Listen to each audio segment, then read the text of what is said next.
യേശുക്രിസ്തു കുട്ടിക്കാലം ചിലവഴിച്ചു എന്ന് കരുതപ്പെടുന്ന വീട് കണ്ടെത്തി. ബ്രിട്ടീഷ് ഗവേഷകരാണ് ഇസ്രയേലിൽ നടത്തിയ പരീക്ഷണങ്ങൾക്കൊടുവിൽ വിചിത്രമായ ഈ കണ്ടെത്തൽ നടത്തിയിരിക്കുന്നത്.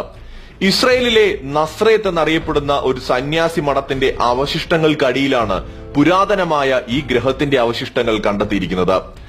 റീഡിംഗ് യൂണിവേഴ്സിറ്റിയിലെ ആർക്കിയോളജി പ്രൊഫസറും ഗവേഷണ സംഘം തലവനുമായ കെൻ ഡാർക്ക് 14 കൊല്ലത്തോളം നടത്തിയ ഫീൽഡ് വർക്കിലൂടെയാണ് വളരെ സവിശേഷമായ ഈ കണ്ടെത്തലിലേക്ക് എത്തിയിരിക്കുന്നത്. സിസ്റ്റേഴ്സ് ഓഫ് നസ്രത്തിന്റെ മഠത്തിനടിയിലാണ് ഈ കണ്ടെത്തൽ.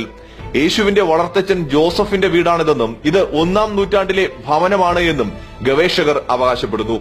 പുരാതനമായ ഒരു വീട്ടിന് മുകളിലാണ് സന്യാസി മഠം സ്ഥാപിച്ചത്. സമീപവാസികളിൽ നിന്ന് ലഭിച്ച ഈ വിവരങ്ങളായിരുന്നു ഗവേഷകർക്ക് വിചിത്രമായ കണ്ടെത്തലിലേക്ക് നയിച്ചത്. ചുണ്ണാമ്പ് കല്ലുകൾ കൊണ്ട് നിർമ്മിച്ച ചുമർ ഭാഗങ്ങളും ഗോവണി പോലെ മുകളിലേക്ക് നീങ്ങുന്ന ഒരു ഗുഹാരീതിയിലുള്ള ഭാഗവും ഇപ്പോഴും ഈ വീടിന്റെ ഭാഗമായി അവശേഷിക്കുന്നുവെന്നാണ് ഗവേഷകർ ഇപ്പോൾ കണ്ടെത്തിയിരിക്കുന്നത്. ഗവേഷകർ ഏതാണ്ട് മറന്നു തുടങ്ങിയ ഒരു ചരിത്ര പ്രധാന ഇടമാണ് കണ്ടെത്തിയത് എന്നാണ് ഡോക്ടർ ഡാർക്ക് പുതിയ കണ്ടെത്തലിനെ കുറിച്ച് പറയുന്നത്.